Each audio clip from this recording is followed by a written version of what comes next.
Assalamualaikum warahmatullahi wabarakatuh.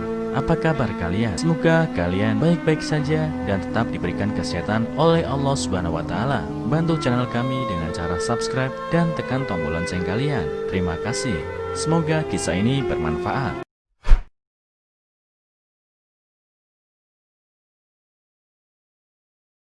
Menantunya selalu pulang malam dan tidak tidur dengan istrinya. Ibu mertua diam-diam mengikutinya dan kebenaran itu terungkap. Fang Fang adalah seorang janda. Saat berusia 35 tahun, dia mendapati suaminya selingkuh dengan wanita lain dan memiliki anak. Oleh karena itu, dia dengan tegas minta cerai dan membesarkan sendirian, bernama Lingsan, putri satu-satunya.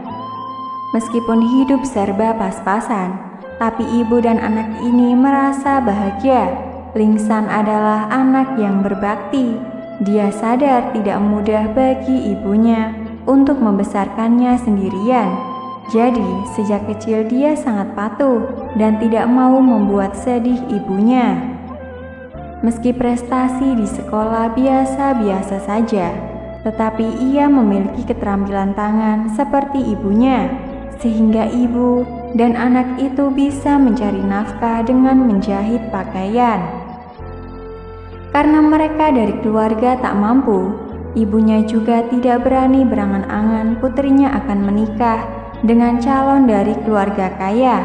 Tapi dia berharap putrinya bisa menikah setidaknya dengan pegawai negeri.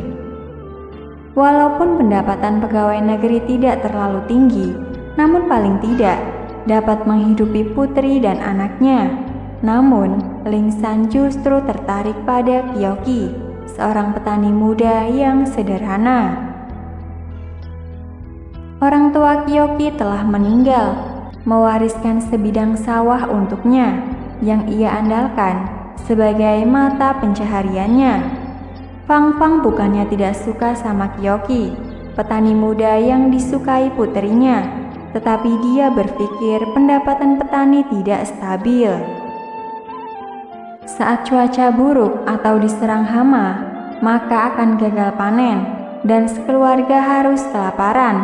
Fang Fang sangat menyayangi putri satu-satunya itu.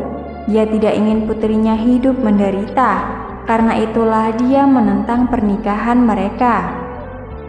Lingsan yang selama ini selalu menuruti apa kata ibunya, kali ini dengan tegas menentang ibunya dan tetap bersikeras akan menikah dengan Kyoki. Meskipun ibunya sangat marah, tetapi ia juga tak berdaya dengan sikap keras putrinya. Ini adalah pilihan putrinya sendiri, sehingga mau tidak mau, dia harus merestui pernikahan mereka. Dia berkata pada dirinya sendiri, tidak apa-apa hidup dalam kesederhanaan selama menantunya benar-benar mencintai dan menyayangi putrinya dengan tulus. Setelah Kyoki dan Lingsan menikah, Kyoki membawa serta ibu mertuanya tinggal bersama mereka. Seperti biasa, Kyoki bekerja di sawah setiap hari, meski hidup sederhana. Namun, keluarga dengan 3 orang ini sangat bahagia. Tak lama kemudian, Lingsan hamil. Kehamilannya ini kerap membuatnya mual saat makan sesuatu, membuat Lingsan menjadi tidak bergairah dan lemah, sehingga tidak bisa menjahit lagi. Di sisi lain, ibunya kini semakin tua.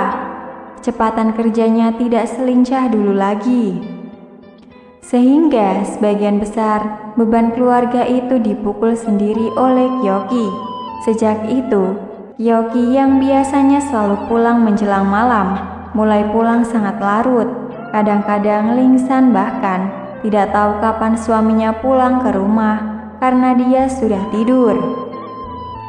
Setelah Kyoki pulang, ia langsung mandi untuk waktu yang lama dan tidur di ruang tamu. Tidak lagi tidur seranjang dengan istrinya, namun semua itu diamati oleh Fang Fang. Fang Fang merasa perilaku menantunya itu semakin mirip dengan mantan suaminya, yaitu gejala selingkuh, apalagi tidak mau tidur seranjang lagi. Jadi Fang Fang semakin yakin menantunya mulai selingkuh. Itu berarti dia tidak punya rasa cinta lagi pada istrinya. Fang Fang bisa menerima menantu miskin, tetapi tidak bisa menerima perselingkuhannya, apalagi putrinya sedang hamil. Jadi suatu hari, diam-diam dia mengikuti menantunya. Dia ingin tahu kemana menantunya pergi setiap malam. Ternyata demi mengumpulkan lebih banyak uang untuk biaya kelahiran anaknya, setelah seharian bekerja di sawah, malamnya Kyoki secara diam-diam bekerja lagi di pabrik. Pekerjaannya di pabrik ini membuatnya harus bersentuhan dengan banyak bahan kimia. Meskipun pihak pabrik telah menyediakan peralatan pelindung, tapi sulit untuk tidak terpapar dari bahan kimia tersebut. Demi istri dan anaknya yang masih dalam kandungan, dia tahu bahwa pekerjaan ini akan membahayakan kesehatan, tapi tidak ada alasan untuk menolaknya karena upahnya cukup tinggi. Yoki tidak berani memberitahu istrinya karena dia tahu istrinya pasti akan menentangnya. Karena itu setiap malam dan secara diam-diam dia bekerja di pabrik kimia dan mandi sebersih mungkin setelah pulang kerja dari pabrik, dan dia tidak berani tidur di sebelah istrinya, khawatir bahan kimia akan membahayakan istri dan bayinya. Fang Fang seketika sadar telah berprasangka buruk pada menantunya itu, kemudian meminta maaf padanya. Setelah berdiskusi, mereka tetap tidak setuju Kyoki melakukan pekerjaan yang penuh resiko itu.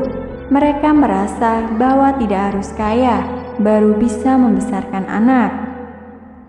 Setelah kejadian ini, Kyoki akan membicarakannya dengan keluarganya terlebih dahulu agar tidak menimbulkan kesalahpahaman.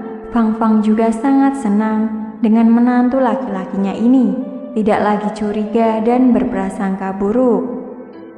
Akhirnya Kyoki kembali bekerja seperti biasa, menggarap sawahnya. Saat senggang dia bekerja sampingan di sebuah restoran sebagai pencuci piring dan bisa membawa pulang sisa makanan dari restoran saat pulang kerja, sehingga bisa menghemat biaya hidup keluarga sehari-hari. Terkadang, sesuatu yang tampak di permukaan itu tidak seperti yang kita bayangkan. Jadi, jangan buru-buru menarik kesimpulan semu.